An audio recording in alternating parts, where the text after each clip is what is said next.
Europe Midi, Jean-Michel Apathy, Maxime Switek. Et à 13h52 sur Europe 1, c'est la suite des découvertes d'Europe Midi avec au programme de la lecture, la tendance déco du moment et de la musique à la télé. Et d'abord de la lecture avec vous Nicolas Caro et donc avec ce MOOC, ce magazine à la fois magazine et book, donc MOOC, ça s'appelle Sang Froid. C'est un trimestriel consacré à la justice, au polar, aux affaires, mais aussi à la justice sur le terrain, c'est-à-dire par exemple il y a un reportage sur les longues peines dans les prisons françaises, le cas de Thierry D notamment qui sort après 17 ans de prison, qui a été seul dans une cellule depuis 1997, puis tout à coup il se retrouve au milieu de la foule, c'est évidemment extrêmement perturbant, donc il parle très bien de ça, de sa vie après, de pouvoir acheter quelque chose dans un magasin sans demander l'autorisation à l'administration, d'avoir cette liberté étrange quoi pour lui, puis surtout essayer de trouver un boulot. Par exemple, il devait être logé dans un foyer en sortant de prison, mais il y avait du retard administratif, donc il y avait une semaine de carence.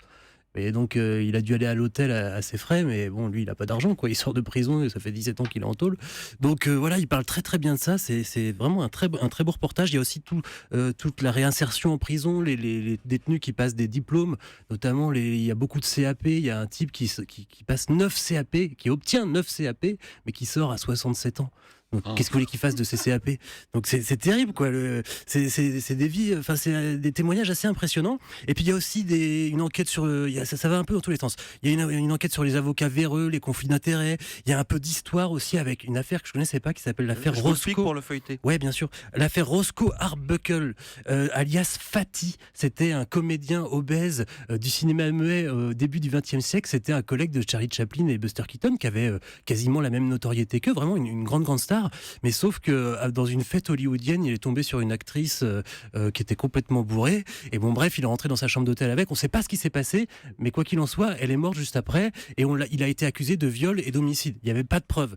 Il a été lynché par la presse. Il y a eu un procès et finalement, il a été acquitté parce qu'on s'est aperçu qu'il était pour rien finalement dans sa mort. Mais sauf que sa carrière, évidemment, a chuté complètement, quoi. Donc, Charlie Chaplin et Buster Keaton ont continué leur chemin. Et puis lui, il a été complètement oublié de l'histoire. Roscoe Arbuckle. Et c'est un personnage assez impressionnant, une histoire très bien racontée aussi, une histoire vraie. Et par contre, il y a de la fiction aussi, avec une nouvelle inédite de Franck Tillier, le grand auteur de polar français, qui est toujours très bon. Et alors là, ça tient en 5-6 pages. Il nous fait une petite nouvelle comme ça. C'est l'histoire d'un type de la police scientifique à Lille, donc qui est chargé d'aller récupérer les indices sur les lieux du crime, etc. Et qui a décidé de commettre un crime parfait. C'est génial parce que lui, il connaît toutes les ficelles. Et alors surtout, il veut commettre un crime parfait juste pour embêter son patron, qui est un type très prétentieux. Et donc, il a envie de lui montrer qu'il peut pas résoudre toutes les affaires. Et donc, voilà, il met des chaussures trop grandes pour lui. Il achète des vêtements qu'il n'a pas l'habitude de porter. Il met des lunettes. Il va très très loin tuer une victime au hasard pour commettre le meurtre parfait. Et bon, je vous raconte évidemment pas la fin. Non, c'est mieux. Justice, investigation, polar, c'est ce qu'on retrouve donc dans Sang Froid. Ouais. C'est le premier numéro. C'est le premier numéro, ça coûte 15 €. C'est format livre, hein, donc il y a de la matière. Oui, il y a de quoi faire. Il y a de quoi faire. Et c'était le coup de cœur de Nicolas Caro. Merci Nicolas. Vincent Grégoire, on va innover avec vous aujourd'hui. Ouais. Je crois que pour la première fois dans les découvertes d'Europe Midi, vous qui chassez les tendances, grâce à nous, on va parler de décoration. Bah oui, on s'est rendu compte qu'on avait oublié le sujet. Mais oui, c'est on parfait. avait un peu distillé quelques petites idées au fur et à mesure de certaines et quelle chroniques. est la tendance en ce moment en matière de décoration ? Bon, déjà c'est le printemps, donc c'est la période du grand ménage, des bonnes résolutions. Tout d'un coup, on se rend compte qu'on peut plus supporter ces murs dans la maison. Tout d'un coup, ah là là, mon papier peint il est moche, je dois mettre de la couleur, mais qu'est-ce que je vais mettre ?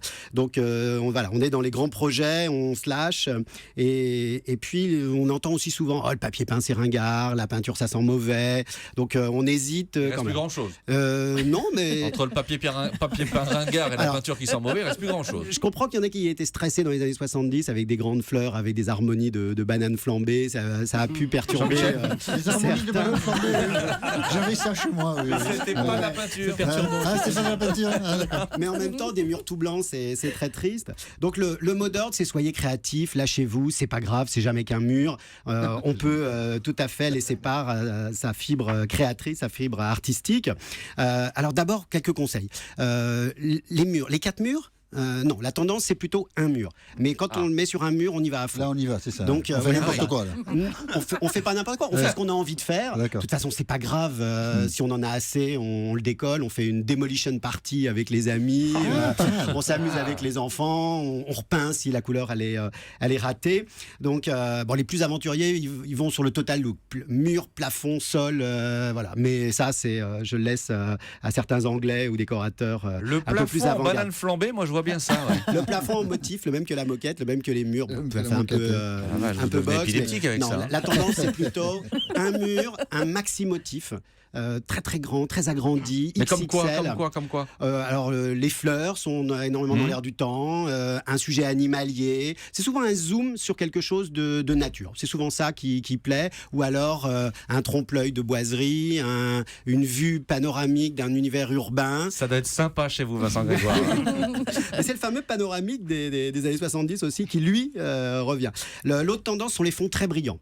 Du vinyle, des fonds lamés, des fonds métallisés, et puis des peintures parfumées. Ça aussi, c'est la nouvelle tendance. Voilà, peinture le parfum chocolat. tient Le parfum, tiens, on a parlé de la tendance ananas. Un jaune ananas, parfumé ananas, C'est des bonnes un idées. micro-encapsulage. Chocolat, d'accord. Voilà. Et ben voilà pour Voilà. ces tendances déco, ça vous donne des idées pour ce week-end. Ah, Jean-Michel. On retient la Demolition Party samedi, 78 avenue de... Enfin, bref, chez Jean-Michel.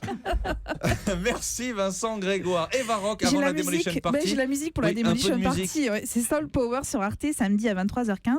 En fait, c'est la rediffusion d'une excellente série documentaire sur la soul music. On est au milieu des années 60 aux États-Unis. C'est l'âge d'or vraiment de ce genre musical qui est issu des chants gospel. Et pendant que les Noirs luttent pour les droits civiques, à la radio, on commence à entendre ça.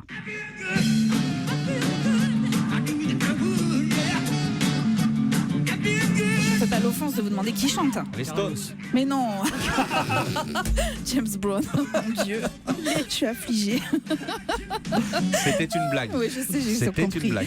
Alors on entend aussi Aretha Franklin, les Supremes, Temptation. Ils chantent l'Amérique en fait, la liberté, et ils dénoncent en même temps le racisme derrière une musique qui est très entraînante, très joyeuse. À Détroit, il y a Berry Gordy qui crée la Motown, la compagnie de disques qui va mettre à l'honneur tous ces artistes avec une obligation. On l'apprend dans le documentaire. Les artistes avaient interdiction de jouer dans les salles qui appliquaient la ségrégation sociale. Ah ouais. C'était le seul truc qu'on leur demandait. Social, Mais racial. racial, Oui. excusez-moi, social, racial. Jean-Michel suit. Oui, non, mais c'est vrai, racial. Et on apprend aussi aux chanteurs à se tenir. Écoutez bien, c'est Martha Reeves, qui était la chanteuse des Vandellas, qui le raconte. On marchait avec des livres sur la tête. On montait et on descendait les escaliers comme ça. On s'exerçait à s'asseoir comme il faut et à se relever de façon élégante si on tombait. Elle nous a appris qu'il fallait toujours être bien habillé. On n'aurait jamais vu un artiste de la Motown sur scène avec un jean déchiré ou en bikini. Il savait se Et tenir. exactement. La Alors voix en française de 68, Whoopi Goldberg. pardon. C'était la voix française de Whoopi Goldberg. Exactement. J'ai cherché J'adore. depuis tout à l'heure l'actrice, enfin le doubleur de l'actrice. En 68, l'assassinat de Martin Luther King, évidemment, va marquer un coup d'arrêt dans la lutte pour les droits civiques. Musicalement, la soul va moins se porter sur le message politique que surtout une machine à tubes. C'est une série documentaire qui est absolument jubilatoire sur le rapport entre politique et musique. Et vous allez entendre ça, par exemple. Et on va laisser courir The Supremes Avec jusqu'à la Diana fin Ross. de l'émission. Merci beaucoup. Merci Eva Rock, c'était votre coup de cœur. Merci à toute la bande des découvertes. C'est sur les Supremes que je Que vous dis nous à quittons. lundi, Jean-Michel.